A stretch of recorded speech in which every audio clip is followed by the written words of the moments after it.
Let's get it out of the way now. September 5th is going to be an extremely controversial and touching movie for a lot of people. It is sure to be extremely divisive even before the film's release. For a lot of people, this will be a film that serves as a justification for what is going on in the Middle East and specifically in the Gaza Strip. For other people, this is going to be a movie that, for lack of a better word, is going to be Israeli propaganda, Zionist propaganda, however you may fall on that fence.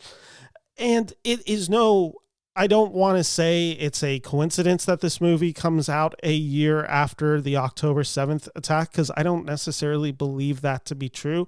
It kind of feels intentional in some ways or another, or maybe it just kind of shows the cyclical habit that has been going on in the Middle East for centuries now. But there is a lot to be talked about when we are talking about the genocide of Palestinian people at the hands of the Israeli government right now. And a lot of people have a lot of complicated thoughts on it.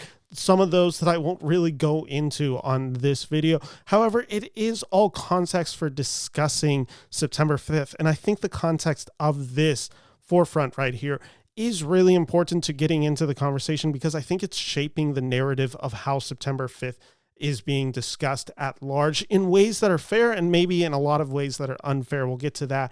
But I think there is coverage of this film that this is receiving, and it is all around this idea of the current news cycle right now.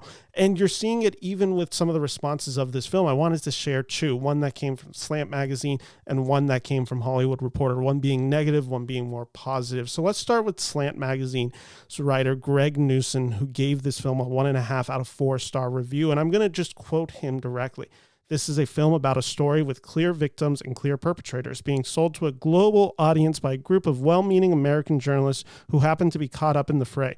He goes on to say there's an opportunity here for a larger discussion of the use of violence in political struggle and the entrenched media-based predilection for assigning terrorism as a label on certain entities but not others. Let's then jump over to another film critic, this one Jordan Mincer from The Hollywood Reporter, who is actually in some ways saying a lot of the same things that this negative review given by Newson is saying. But if for Mincer, it's a far more positive review.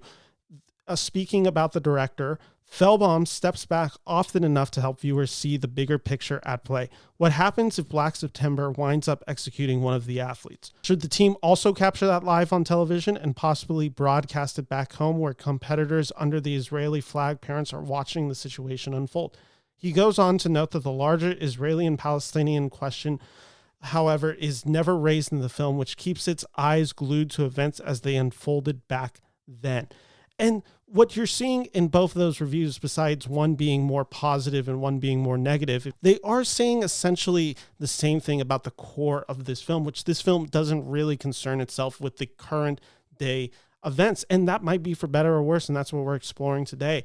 The director of this film has a quote where he says, "This is more about the importance and the complexity of reporting on a crisis situation." That's how you have to look at September 5th, which I think in some ways is a fair understanding of this movie, and in other ways is completely inept. And I think that is a really big idea of this movie that I was ultimately positive on, but with some huge reservations. Essentially, I think this is a good movie, but not a great movie for some of these reasons that are being explored today. And that's what I wanted to do a nuanced discussion of today. So if you're liking these nuanced discussions, make sure to subscribe to my channel. But jumping back into these reviews are showing one thing, and it's very specific. And there is a construct to the film, and there is a distance to the current day subject matter of it. And for some people, that's going to be a damning hollow statement, where others are going to believe this is the correct approach for this film. I land somewhere in the middle of it. I understand the approach. I wanted this film to have a little bit more point, but there's a huge question that comes up, and I think it's the point of contention and the question for today's review, which, what is September 5th's responsibility to the context of which it exists today, and can a film choose to be willfully ignorant of said discussion? I think that is a lot of the discussion going around September 5th, and how you side on this question is probably going to determine your outlook on this movie. Ultimately, while watching this film, I did not believe it to be Israeli propaganda. I did not believe it to be Zionist propaganda, however you wanted to label it, nor did I believe it to be a damning statement that serves as a justification for the genocide of Palestinians. I don't think it really does either of those things in this movie. However, this film is deliberate in portraying a perpetrator and a victim, which to the film's credit is accurate to how it was reported back in 1972. It is taking the lens of which it was reported by ABC at the time, as much of this is so public on television when it originally broadcast. This film has no interest in the perpetrators of this film, and at one point the film stops for one of its characters to say, I believe it's the Sarsgaard character, Peter Sarsgaard's character in this movie, it's not about politics, it's about emotions, which I think is an interesting way to look at this film, September 5th, and again, probably displays some of the film's worst tendencies, but also why this film can be successful a good amount of the time. And for better or worse, that is the film's approach in the disinterest of political turmoil in the Middle East. I don't think, for a lack of a better word, like I said, I don't think this is Zionist propaganda. I don't think this is Israeli propaganda by any means, simply because I don't believe the film offers anything of substance to say about the Israeli or Palestine conflict, except the wiki facts of what happened on September 5th. And then we're now going into a more in-depth view of it from the American journalist perspective. Ultimately, we are left with a movie that's goal is to encompass one in the feeling of what it must have been like to be in the room the day they had to report on this tragic situation unfolding at the Munich Olympics, and how it is shaping journalism and how it shaped journalism forever. This changes the way broadcast news works. Essentially, it becomes far more reactionary. It's maybe some of the original sins of broadcast news in this, and it also serves a very vital purpose because it does beg the question of, was this always going to come? I mean, think about it right now. We all have phones in our camera. This story is going to come out one way or another. They are kind of the pioneers of that they have to get ahead of the story, realizing that everybody has cameras, everyone can report on it, and they, as ABC, have a responsibility to what they believe the truth to be. And it's all these tough questions of ethical journalism being played in the movie. And I think that's where this movie, September 5th, really is strong.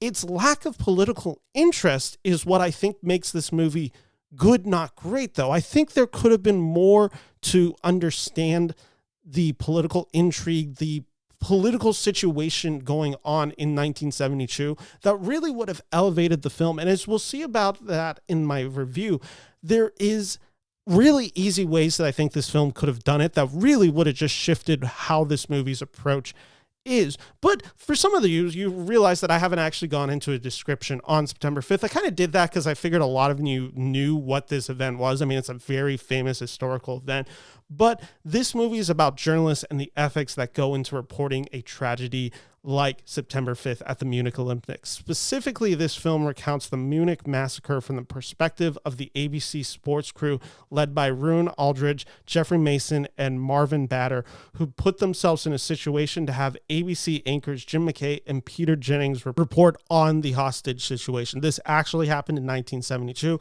11 Olympic athletes representing Israel were kidnapped and held hostage during the 1972 Olympics. If this story sounds familiar to you, you may have seen the Steven Spielberg film from, I think it's 2005. It's entitled Munich. So this subject matter has certainly been talked about. I think there is some misconception on what September 5th is, where I think a lot of people are seeing this movie, and even some that I've seen or who are reviewing it are saying that this movie is essentially at its core good journalism and a display of what good journalism looks like in a tragedy. I think that's a misconception of what the film is. I never got that impression while watching the movie. I don't see this movie being about the incredible work and high standards of ethics as it relates to news journalists. Rather, I found this film in many ways quite cynical. It's the exploitation of tragedy to stir up ratings, how media can overstep, sensationalize, and make a bad situation worse by reporting on it without nuance and without fact-checking, and just kind of reporting on it without really having an understanding. And I think this is where the idea of politics comes into it, because I believe this idea of not understanding Israel, not understanding Palestine, not understanding this conflict in the Middle East is actually kind of understood within this film, as it doesn't seem like any of the characters within this film have a clear grasp of this situation, as they all come from sports. These are the people that were reporting on this, all come from sports journalism for ABC. They were there covering the Olympics, and this situation just happens to unfold right out there, and they're the ones on the ground to be able to report on it. But do remember, this is the world of sports, and I'm a huge sports fan, as you can tell right here, but sports has always been dominated, especially sports journalism, has always been dominated on instant reactions. Ultimately, if you say something a little wrong about sports, it really doesn't matter that much. Here, however, the stakes are elevated. These are people's lives at risk, but the approach that they take to covering this tragedy, this hostage situation, is in many ways the same approach they were taking to covering sports. And I think that is a fascinating degree of which this film is able to articulate its thought and maybe some of its cynicism. Some people may not see it as that. I just thought this movie had a bit of a bite to it that I don't think people are necessarily registering on. To be honest, it reminded me of another film that I heard a lot of people had issues with its depiction of journalism and being so-called great journalists and the importance of journalism. And that's a film that I think a lot of people misunderstood that came out earlier this year, which is Alex Garland's Civil War, which is also a movie about war correspondent, photojournalist, pursuit of sensation with little regard to the humanity and tragedy of this situation. I think Civil War and September 5th, one being fictional, one being historic, actually share a lot of the same ideas together. And September 5th felt like an exploration of the cardinal sin within TV journalism and how reminiscent it is to the now, where journalism is a self-inflicted, in dire strain, and so heavily distrusted. And I think a lot of it can go back to something like an event like this, where it's so reactionary, where so much goes wrong seemingly. And while this reporting is, to be honest, pretty groundbreaking and well done, like, you're not going to see a ton of complaints in the way that this film's reported. It's just maybe the precedent that it's set is not the best, because here we have journalists who care about a lot of these ideas or are trying to report with integrity.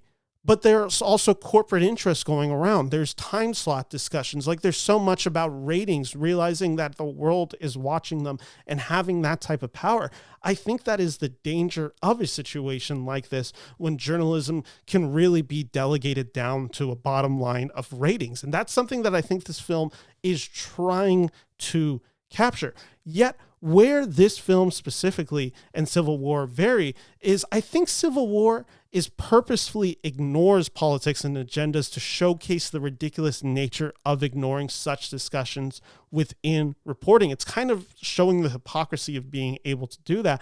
Whereas September 5th, its omission feels apolitical out of convenience. And I'll explain what I mean by that. One film is apolitical as a statement about apoliticalism, and the other film is apolitical in the belief that it allows them to appear as objective, which is, I think, essentially what we're seeing in a lot of mainstream journalism right now, where they present themselves as objective, but it allows them to be apolitical and allows them to ignore a lot of bad stuff.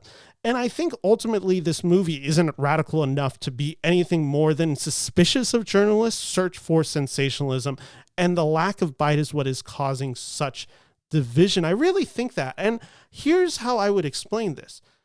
All this movie needs is one or two lines where the ABC crew is talking about the context of Black September, and for a character to say something along the lines of, who cares about the context? We are reporting something on what's happening today. That is what we're focusing on. That today we don't care about anything else. And please excuse me, I am not a screenwriter by any way. That should not be the dialogue within the movie. But I think that idea should be fundamental in this movie as I perceived it, which is essentially that if you're going to disregard real life politics and just kind of focus on this just date, this time period, then make that a little bit more aggressive within the film. And really, I think that solves a lot of the criticism right there. Something along those lines would serve to strengthen the critique of sensationalism journalism.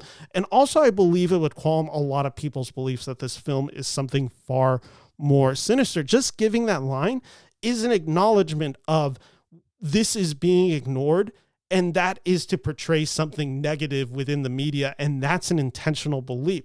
Now, the discredit that you would give this is someone who would see this movie and just think this is not the case and that they actually are fully in trust of the media. Now, I think that is something that I don't agree with. Watching this movie, I really think this film has cynicism towards this profession and the way that a situation like this can be handled. But I also understand that there is a respect to these characters and an acknowledgement of what they were doing and what the situation they were dealt with and how it shaped essentially the rest of reporting. Like, I think both things can be true. If you lean towards a more belief of this is completely sincere in its approach, then everything I said probably doesn't really matter. To the film's credit, there is a scene briefly where they explore the subject matter that I just kind of talked about, but it's focused on the usage of the word terrorist and how that is such a loaded term to call somebody a terrorist. More instances like this would have served as an illuminating understanding of the ethics of journalism and reporting on news like this and reporting a context of what that means and painting one person one way and the other person another way and media biased. And I think that is what this scene is trying to be. This scene is just far and few between. So what are we left with September 5th? Well, what we're left with is a really good real life drama about TV broadcasters who reshape live television for better and for worse. And I'm a sucker for these types of movies. Essentially, this is a movie like Good Night, Good Luck, directed by George Clooney, or it's a film like Argo. This film reminded me quite a bit like Argo. And like I said, I'm a sucker for these type of movies. And how do we get to the conclusion is always a question of these movies, especially where we know the real life event. What are the twists and turns that a movie can take like this? And it's so heavily dependent on dialogue. It's dialogue heavy. It's characters' life stories being told in the span of just facial expressions that they give, where you have to understand someone like Sarsgaard's character's motivation all within the look, or a line that he says where it's essentially, there's a scene in it where he just essentially says, if they shoot a hostage, cut to it. Like, such a quick 2-second beat, but it tells you everything you kind of need to know about this situation and these characters in this moment. And it is an exploration of said moral conundrums, deserving of years of discussion. This is, can we show a man being killed on live TV? Is had within a hallway within 30 seconds. That is a question that is still being questioned by journalists today and media ethics. So the fact that they're having to do this in essentially the span of 15 to 30 seconds adds this tension to the film. And it's really exciting in multiple scenes. How something famous came to be and the networking and backdoor shenanigans / politics / wheeling and dealing required to pull off live television is another idea of like this. It's in many ways similar to a film that came out earlier this year in Saturday Night, but obviously the situation is far more elevated due to the distress of the hostage situation going on. And that is a very enthralling movie and a premise. And I have to give the direction of this movie by Tim Fehlbaum a lot of praise. This is quite a anonymous film from him that you wouldn't be able to really sense his direction or feel, or you wouldn't really be able to see another movie by him and think, oh yeah, this is probably the guy who directed September 5th. Like, it's not a very flashy movie, not a lot of bells and whistles. Neither is the script of this movie, but this film purposely lacks, and I think this movie could have easily fallen into an Aaron Sorkin-like monologues where characters are surmising ideas of its characters in a theatrical 3-minute poetic sharp-tongued verbal whipping. Like, there is a movie version of this where it is Aaron Sorkin, he's doing the quick dialogue, and you're really just getting a lot of ideas. And it's not what this movie is. It's far more blunt, and I think that bluntness is effective. It's a lot more of, instead of like a 3-minute soliloquy performed by Jeff Daniels in the newsroom, it's a lot more of someone like a Peter Sarsgaard telling a character, do this, or saying, should we do this, and another character responding yes or no. Yes, okay. It's very matter of fact that it really brings you into the real life perspective of discussions that have to go quick, and that tension builds in those moments. And it's the essence and innovation what is happening in this moment as it transpires. It feels like the shifting of a new media in 1972 that this film captures very well. So I have to give Tim Fehlbaum a lot of credit for it, as do I have to give the performances of this movie. John Magaro, who was last year in Past Lives, he's really good in Past Lives.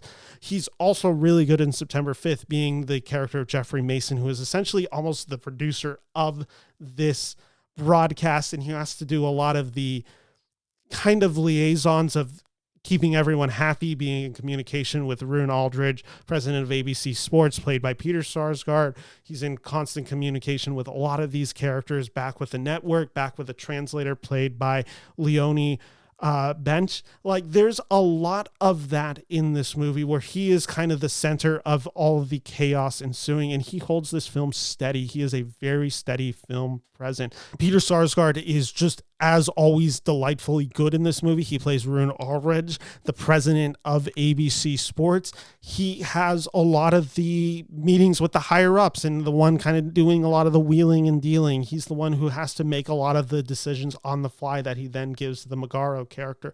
The performance that I wanted to highlight specifically was from the actor Leonie Beseech. She plays Marion Gebhardt.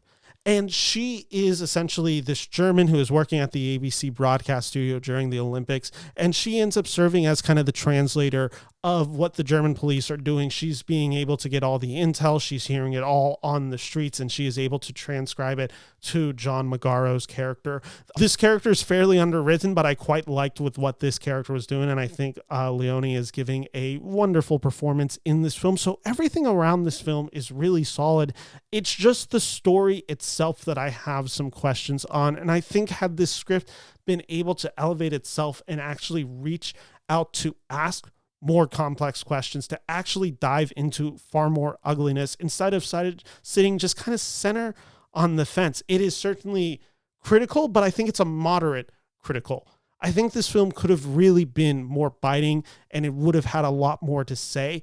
And I think it would have been an extremely interesting film given today's circumstances and the situations, the tragedies, the genocide going along in Gaza right now. Ultimately, this movie just doesn't have a focus on it. So I can say that I enjoyed this movie. I can say that I think it's well done and well executed. I just think this movie left something on the bone, and had it been able to pick at it, I think we'd be talking about a great movie, not just a good movie. Ultimately, September 5th is a good movie. I can recommend it to you. I am going to be a bit generous and say 3.5 stars just for the ability to tell the story in 90 minutes, to get this tension, to keep it for those 90 minutes. But like I said, there are some major reservations that I had about this story. But anyway, if you like this review, make sure to like and subscribe for more. My name is Ben Friedman, and I will be back later this week with reviews for such films as Queer and Flow coming out soon. So thank you so much for watching. Take care. Bye-bye.